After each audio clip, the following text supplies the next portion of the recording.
अस्सलामुअलैकुम, hi friends, I am Askarli and you are watching technical Bajwa. आज हम टक्कर का कंपैरिजन लेकर आए हैं। पोको M3 सेकंड नंबर पर है, Vivo Y20s। तो दोनों फ़ोन्स का स्पीड टेस्ट, कैमरा टेस्ट हम डिटेल से करेंगे। दोनों में से देखेंगे बेस्ट कौन सा फ़ोन है, कौन सा बाय करना चाहिए। तो वीडियो को कंप्लीटली देखिएगा। अगर चैनल नहीं सब्सक्राइब किया, देर किस बात की है, सब्सक्राइब कर दीजिए। बेल आइकन को लाजमी क्लिक करें ताकि लेटेस्ट वीडियोज़ की नोटिफिकेशंस जल्दी से मिलती रहेंगी। So let's start.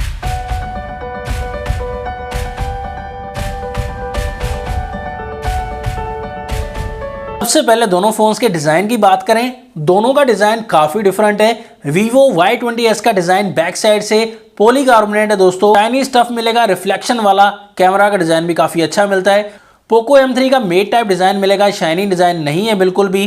Colour option आपको दोनों में मिल जाएंगे। यहां पर भी M3 में पॉलीकार्बोनेट यूज किया गया है। कैमरास ट्रिपल कैमरा दिए गए। कैमरा का डिजाइन M3 का भी काफी बेहतर है। दोनों ही फोन दिखने के मामले में बेस्ट रहेंगे। Vivo Y20s की प्राइस 30,000 रुपीज है। 4GB RAM, 128GB internal storage, processor Snapdragon 460 11 nanometre वाला दिया गया है। 5000 mAh की बैटरी दी गई है। 18 वॉट की फास्ट चार्जिंग दी गई है।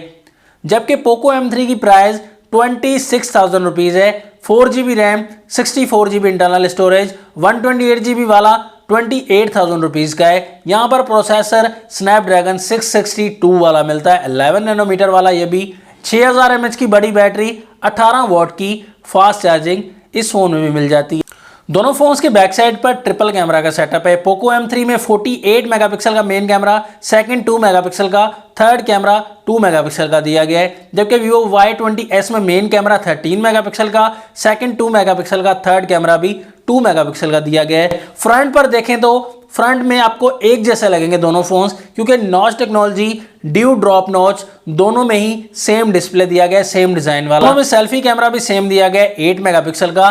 डिस्प्ले यहाँ पर दोनों में ही IPS LCD वाला दिया गया है। Vivo में 6.51 इंचेस का HD प्लस रेजोल्यूशन वाला 270 ppi डेंसिटी के साथ मिलता है। यहां पर आपको प्रोटेक्शन मेंशन नहीं की गई। जबकि पोको M3 में आपको 6.53 इंचेस का फुल HD प्लस वाला डिस्प्ले मिलता है। जी हां दोस्तों, ये है यहां पर main point. Full HD plus resolution सिर्फ Xiaomi ने दी है पोको M3 में। बाकी काफी कंपनीज इस फोन में HD प्लस रेजोल्यूशन देती है। कॉर्निंग गोरिल्ला ग्लास 3 की प्रोटेक्शन भी दी गई है। दोनों फोन्स Android 10 के साथ यहां पर आते हैं। ऑपरेटिंग सिस्टम Xiaomi में 12.0.2 मिलता है। अपडेट आती रहती है Xiaomi में काफी ज्यादा। और Vivo में आपको फन टच OS 10.5 वर्जन मिलता है। दोनों में आपको स्क्रीन रिकॉर्डिंग, आई प्रोटेक्शन, डार्क मोड दोनों में ऑप्शन देखने को मिल जाते हैं। पोको M3 9.6 mm की थिकनेस के साथ आता है, 198 ग्राम का। एंड Vivo 8.4 mm की थिकनेस के साथ और 192.3 ग्राम का मिलता है। चार्जिंग पोर्ट Vivo में माइक्रो USB 2.0 दी गई है और पोको में आपको टाइप C वाली चार्जिंग पोर्ट मिलती है। लेकिन स्पीकर क्वालिटी पोको M3 में काफी बेहतरीन है और ड्यूअल स्पीकर दिया गया है। दोनों फोन्स को ऑन करते हैं, देखते हैं यहां पर कौन सा फोन पहले ऑन हो जाता है और आसानी से बाजी भी मार जाएगा। दोस्तों, पोको M3 यहां पर थोड़ा सा पहले ऑन हो चुका है और आसानी से बाजी मार गया है। डायल अप पर क्लिक किया, सेम रहे। कैमरा ऑप्शन Vivo थोड़ा फास्ट, सेटिंग ऑप्शन सेम रहे। Gender option Poco M3, play store थोड़ा सा Poco M3 fast, Google option तो यहां पर Poco M3 fast, YouTube Poco M3 again fast. Games की तरफ आते हैं, कैंडी क्रश तो पोको M3 कैंडी क्रश में भी फास्ट। 8 बॉल पूल यहां पर Vivo Y20s fast. Sonic dash में थोड़ा सा Vivo Y20s फास्ट है। टेम्पल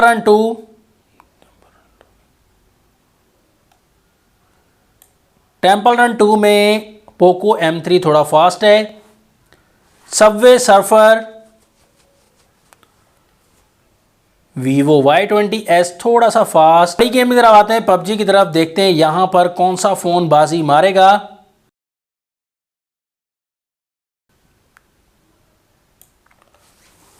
दोस्तों PUBG के मामले में पोको M3 थोड़ा सा फास्ट है। यहाँ पर ज़्यादातर एप्लीकेशन में देखा आपने, ज़्यादातर दोनों सेम ही रहे, लेकिन काफ़ी एप्लीकेशन में पोको M3 आगे रहा। हालांकि गेम्स के मामले में भी काफ़ी एप्लीकेशन में थोड़ा फास्ट है और प्रोसेसर भी 662 वाला थोड़ा सा बेहतर है 460 से। तो Y20s से थोड़ा सा फास्ट रहा पोको M3। दोनों फोन्स का फिंगरप्रिंट टेस्ट करते हैं, साइड फिंगरप्रिंट है तो Y20s थोड़ा सा फास्ट है फिंगरप्रिंट के मामले में। फेस आईडी का मामला देखें, फेस आईडी में भी Y20s थोड़ा फास्ट लग रहा है। दोनों ही फास्ट हैं लेकिन थोड़ा सा तेज है Y20s। दोनों फोन्स की कैमरा की टक्कर आती है। 48 मेगापिक्सल का मेन कैमरा पोको M3 में, 13 मेगापिक्सल का मेन कैमरा वीवो में, 1.8 अपर्चर दोनों में ही दिया गया है। तो यहाँ पर आप देखेंगे दोस्तों, डे लाइट में काफ़ी फोटोज ली हैं, लो लाइट में भी ली हैं, लेकिन यहाँ पर जो रिजल्ट सामने आ रहा है, ज़्यादा फोटोज में पोको M3 की डिटेल थोड़ी सी बेहतर लग रही है। लाइट कैप्चरिंग में थोड़ा सा मार खा रहा है पोको M3, लेकिन अगर डिटेल की बात की जाए, जूम करके देखेंगे दोस्तों, फोटो क्वालिटी वो तो डेफिनेटली पोको M3 की ज़्यादा बेहतर लग रही है। वीवो Y20s का भी रिजल्ट काफ़ी बेहतर है, लेकिन डिटेल के मामले में मार खा जाता है वीवो Y20s। तो यहाँ पर लो लाइट के मामले में भी सेम कंडीशन है। लो लाइट के मामले में डिटेल का मामला थोड़ा सा बेहतर है पोको M3 का, Y20s का भी रिजल्ट बेहतर है, लेकिन यहाँ पर कंपैरिजन की बात हो रही है तो बैक कैमरा के मामले में डेफिनेटली पोको M3 ज़्यादा बेहतर रहेगा। फ्रंट कैमरा की बात करें, 8 मेगापिक्सल की दोनों में सेल्फी दी गई है। यहाँ पर एक बात सामने आती है, लाइट कैप्चरिंग का मामला पोको M3 का अच्छा नहीं है दोस्तों। डिटेल अच्छी दी गई है लेकिन लाइट कैप्चरिंग का मामला, फोटो बेहतर Y20s के फ्रंट कैमरा में ज़्यादा बेहतर है, वो आप क्लियर ही देख रहे होंगे। तो मैं नंबर देना चाहूँगा वीवो Y20s का फ्रंट कैमरा ज़्यादा बेहतर है, डिटेल का मामला भी और कलर कैप्चरिंग, लाइट कैप्चरिंग का मामला भी पोको M3 से Y20s फ्रंट कैमरा में बेहतर है। दोस्तों आपको कौन सा phone front end back camera में बेहतर लग रहा है, आप भी अपना डिसीजन जरूर बताइए। तो फाइनल रिकमेंडेशन यहां पर देना चाहूंगा कि प्राइस में भी डिफरेंस दिया गया है और इसके अलावा आपको प्रोसेसर में भी काफ़ी अच्छा डिफरेंस मिल जाता है। और मैं समझ रहा हूं कि स्पीकर क्वालिटी का मामला पोको M3 का बेहतर है और डिज़ाइन का मामला तो दोनों का अच्छा दिया गया है। बैटरी भी पोको M3 में ज़्यादा दी गई है और बैक कैमरा का मामला पोको M3 का ज़्यादा बेहतर है। और उसके अलावा ऑपरेटिंग सिस्टम भी आपने देख लिया कि ज़्यादा फास्ट पोको M3 का दिया गया है। तो मैं समझता हूँ ज़्यादा मामलात में पलड़ा जो भारी है वो पोको M3 का है, प्राइस के मामले में भी और ज़्यादा फीचर्स के मामले में भी। तो मेरा तो यही ओपिनियन है। आपका क्या ओपिनियन है दोनों फ़ोन्स के बारे में, कमेंट्स में ज़रूर बताइएगा। नेक्स्ट वीडियो के लिए चाहता हूँ मैं आपसे इजाज़त। अल्लाह हाफिज़। पाकिस्तान जिंदाबाद।